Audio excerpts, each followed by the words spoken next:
My life be like, yeah. My life be like, yeah.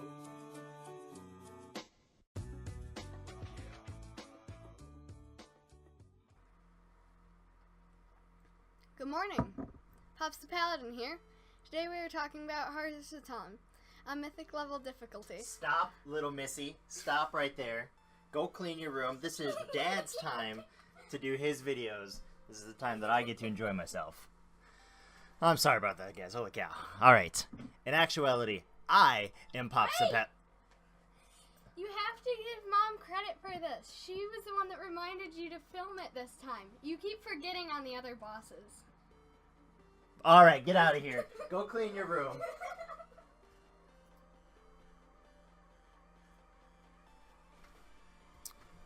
Hey, I'm sorry about that, guys. Pops the Paladin actually here. Let's talk about Harjatan on Mythic level difficulty. That was my daughter.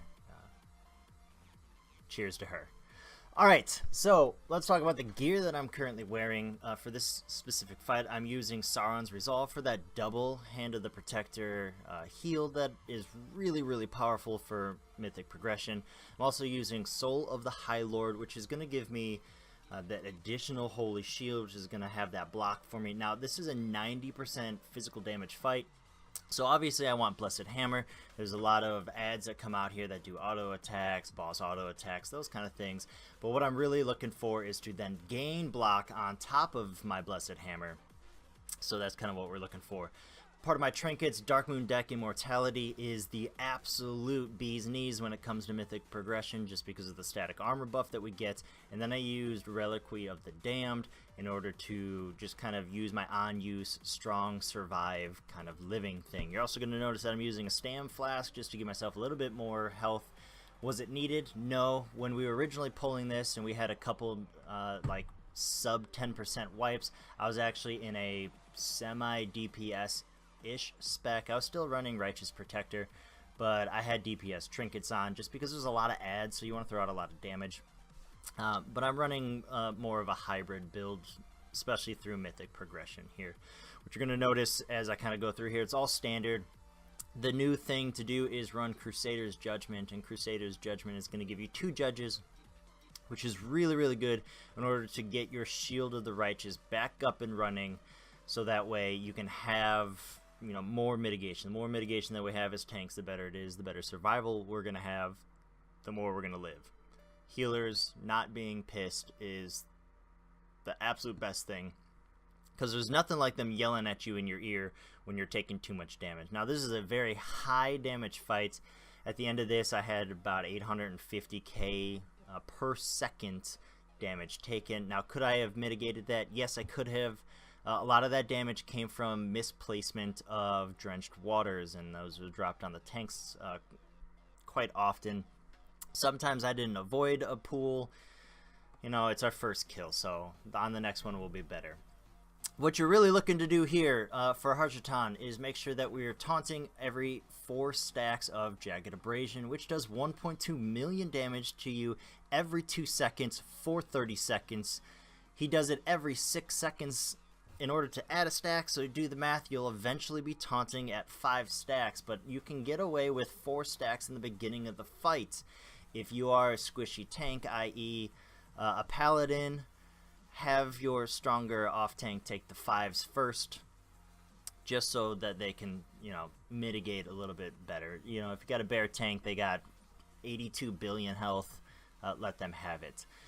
Other things that we're looking for, Unchecked Rage. Now, you're going to notice in our specific fight, we didn't rotate the boss. We were originally doing it, but apparently it was too complicated for some people to realize that they had to be in front of the boss when we rotated him, so oh my gosh.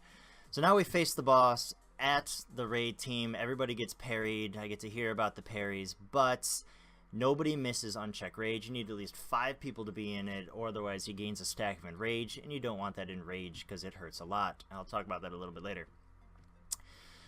Then, we need to deal with eggs. Now, in order to break the eggs, they take 99% reduced damage until the boss does an Unchecked Rage on top of them. Priority. Blue is priority, who is the drippy tadpole. He'll drop more green pools in the ground. Those green pools obviously buff Harjatan during frost phase, so the less green pools on the ground, the better. The next in line would be the orange egg, which is the colicky tadpole. Colicky tadpole jumps around, and he's kind of a dangerous one, so it's really good to have a Death Knight in your group who can grip him out at the last second before he dies. Any tadpole that dies next to Harjatan once again gives him Enrage. Enrage is going to increase the physical damage that he does by 25%. Anything that increases damage output is obviously terrible for tanks.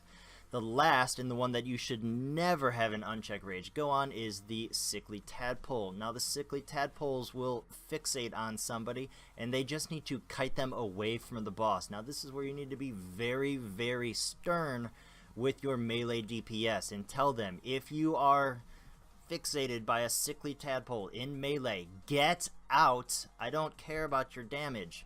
You think your, what, maybe 1.2 million that you're going to do in that time frame is more important than stopping him from getting 25% increased damage for the entire rest of the fight? No, I don't think so. Get out. You're not important.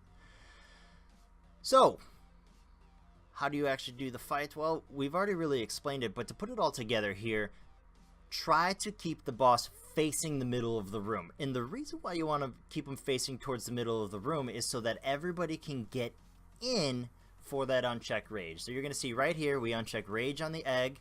We start fixating on doing egg damage. Once that egg damage is there, we're going to rotate the boss towards the interior of the room. Everybody kills that egg, they step back in front of the boss, and then we can do Unchecked Rage again if it comes, depending on obviously boss power level. If he's at 100, he's going to go into draw in phase. That draw in phase lasts 10 seconds. It's kind of free range damage, but really don't get hit by green pools because that's going to increase your frost stacks, which will then be, you'll get meleeed inevitably, which will give you a drenched water stack, which then will drop drenched water on the ground, which will then somebody will also inevitably stand in it and get a drenched water debuff, which will increase the damage that they take. And finally, after he explodes, oh my gosh, there's just an incredible amount of raid-wide damage. Notice our meters are exploding in damage taken per second. Once again, go a little easy on us, guys. This is our first kill for Mythic. Outside of all of that, it is a relatively easy fight. I do recommend this killing it as your third boss, not necessarily your second boss, because the second boss that you should be killing is Demonic Inquisition, which is a fairly easy fight since there's nothing that changes from heroic to mythic level difficulty. Really, there'll be a video up shortly on how to do that boss. But Harjatan is pretty easy to go. Things to kind of keep in mind: you want a druid healer for Trank, especially during his draw-in phase where he gains like 16 stacks, which happens near the end. You're actually going to see that here coming up in the video. He's going to get something like 15-16 stacks of the frost. That sucks. The other kind of healer that you would like is a shaman, so they can drop down a spirit totem, especially when you're going to take an Unchecked Rage and there aren't a lot of people. When you're on one end of the room and you need to kind of go all the way to the other end of the room, and you had a DPS somehow magically drop a pool right in the middle of the room, so now you got to kind of kite all the way around it, or just be a ball and tank and run right through it and take more damage than you're actually supposed to. However, those are the two healers I really recommend. Obviously, Holy Paladins cannot be replaced because they're the #1 tank healers, and that's why I live through all my fights, because my Holy Paladin is amazing at what he does. Just keep all that in mind. If you can complete all of that, you will down the boss in a relatively short amount of time. I believe it's like a 5-minute fight, 5.5-minute fights. Should be good to go. Good piece of conch gear could drop for you. I would recommend it for your survival spec, but you know, it's not overly necessary. For that, you can get other pieces of gear later on. I do wish you all the best in terms of your boss kills. I wish you all the best on the loot. And if you need any assistance with what loot you need for Mythic, remember to check out my other videos in terms of finding out what is actually beneficial for you. Or you can check the Paladin Discord channel to see the Excel spreadsheet that exists there. Once again, have a great rest of the day, and I'll catch you in the next video.